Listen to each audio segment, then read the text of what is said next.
ایک صاحب نے کہا کہ T V, internet, on line transmission کے ذریعے نماز یا تراویح پڑھ سکتے ہیں، تو اس کا میں احتیاطاً جواب دوں گا بڑے محتاط ہو کر۔ ٹی وی کی اذان سن کر نہ افطار کیا کریں، ٹی وی میں اذان سن کر افطار بالکل نہ کیا کریں۔ آپ کو نہیں پتہ، نہ وہ بتاتے ہیں بیچارے، کبھی کوئی بتا دیتا ہے، کبھی لکھ دیتے ہیں، پٹی چلا دیتے ہیں۔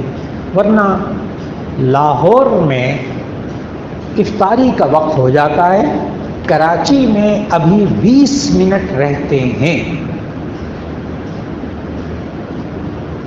چند ایک چینلز ہیں جو اس کا خیال کرتے ہیں کہ لاہور کے ٹرانسمیشن میں وہ اذان اس وقت دیتے ہیں اور وہاں لکھ دیتے ہیں اب اس وقت لاہور میں افطار کا وقت ہو گیا ہے، کراچی کے وقت میں کراچی کا کر لیتے ہیں۔ لیکن مہربانی کریں ٹی وی کے اوپر روزہ افطار نہ کریں۔ ریڈیو آپ کو پتہ ہو کہ اپنے علاقے کا چینل ہے، جیسے لاہور کے اندر جو اتنے چینلز ہیں، ایف ایم چینل جو ہے نا وہ اتنی زیادہ دور تک جاتا ہی نہیں، وہ ہوتا ہی مقامی ہے، ایف ایم چینل ہوتا ہی مقامی ہے۔ اس لیے یہ لاہور کا جو سرکاری چینل ہے نا وہ ہے ایف ایم 96۔ ایف ایم 96 جو ہے نا وہ لاہور کا سرکاری چینل ہے ایف ایم۔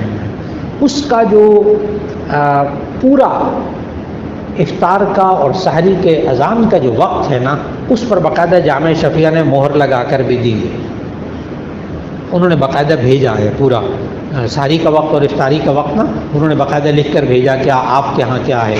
تو جامع شفیع نے باقاعدہ فتویٰ دیا کہ آپ اتنے بجے۔ تو ریڈیو کی اذان وہ پھر بھی قابل اعتبار ہے، ٹی وی کی نہیں۔ ٹی وی چینل آپ کو نہیں پتہ چلے گا یہ اذان کس چینل سے کس وقت دی جا رہی ہے، اس میں احتیاط کریں اور جو مسجد کی اذان ہے اس کا اعتبار کریں۔ جی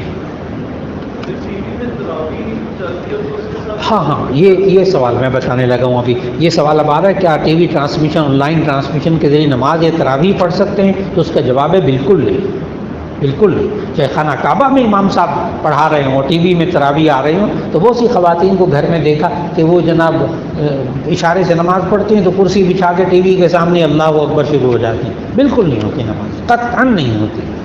امام کے ساتھ اتصال ضروری ہے، اتصال ضروری ہے، اور یہ اتصال بالکل نہیں ہوتا۔ اس لیے چاہے خانہ کعبہ کے ذریعے امام صاحب بھی پڑھا رہے ہو نا تراویح ٹی وی میں، کبھی پیچھے نیت نہیں ماننی چاہیے۔ کیوں اپنا نماز ضائع کرنا، اپنی نماز پڑھ لیجیے، بالکل نہیں جائز۔